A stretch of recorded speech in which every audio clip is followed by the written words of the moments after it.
hearts and souls of the people who call me pastor. So I gotta check you when you're in error. I gotta check you before you wreck yourself.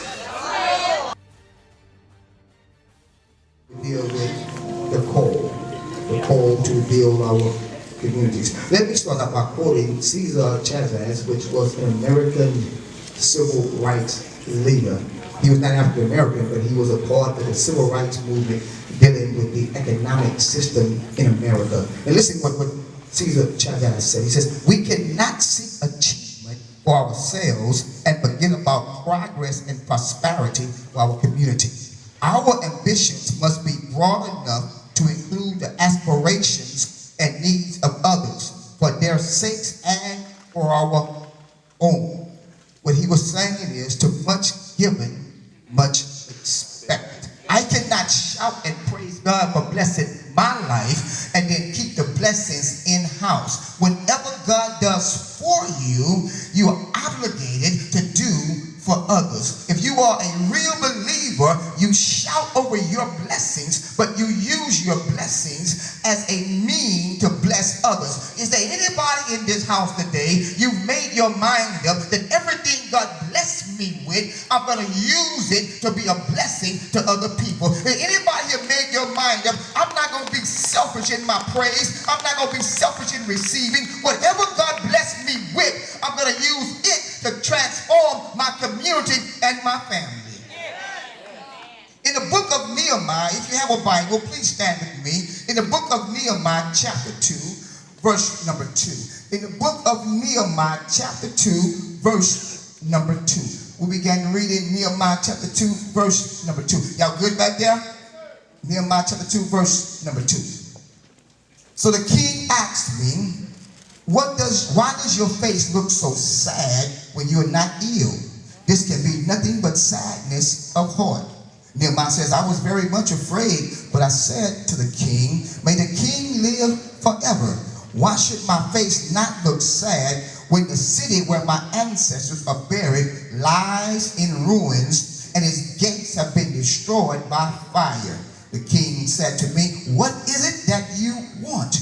Then I, Nehemiah, prayed to God of heavens, and I answered the king, if it pleases the king, and if your servant has found favor in his sight, let him send me to the city in Judah where my ancestors are buried, so that I can rebuild it. Take your seats, and we're going to talk today about rebuilding our communities. Let me give you some backdrop of who Nehemiah was. Nehemiah was a big baller. Nehemiah had a good position.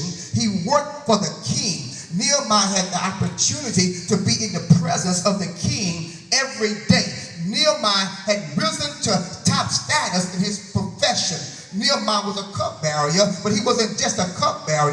He was the #1 cupbearer. Nehemiah was the Michael Jordan of cupbearers. Nehemiah was the Barack Obama of cupbearers. Nehemiah had risen to the top of his field. Nehemiah had taken himself from the bottom. Now he's at the top. But Nehemiah says, I cannot enjoy my level of success because those who I love are still living in ruins. Shame on you. You can live in your gated community. Shame on you. You can go to the finest of restaurants. Shame on you. You can live a life of flamboyancy, but allow and watch other people living in a life of ruins. I cannot rationalize God blessing me and me not using the blessings on my life to bless other people. Nehemiah said, King, I'm not sad because of what I'm going through. I'm sad because of what my people are going through. I wonder, do I have anybody here this morning and God has been good to you, yet you can't rejoice too loud because your brother's still in trouble.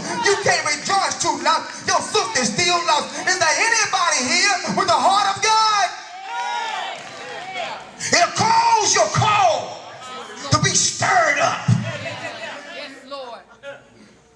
Jonah, you know Jonah. Yeah, Jonah. If you went to Sunday school as a kid, vacation in Bible school, or if you watched cartoons when TV used to be good, Jonah was the kid who ended up in the fish. Jonah heard a call, but Jonah was selfish, and he refused to answer the call, and he ended up in a great big fish. refuse to answer the call, it will have a negative effect on your life and the life of everybody you assigned to. So what am I saying? When God woke you up this morning on purpose, with a purpose, that purpose is your call, and we don't answer the call, somebody needed you and you won't show up, so you just created a void in this thing called life. Thank you, Lord. The walls. I'm just reading the Bible. The walls.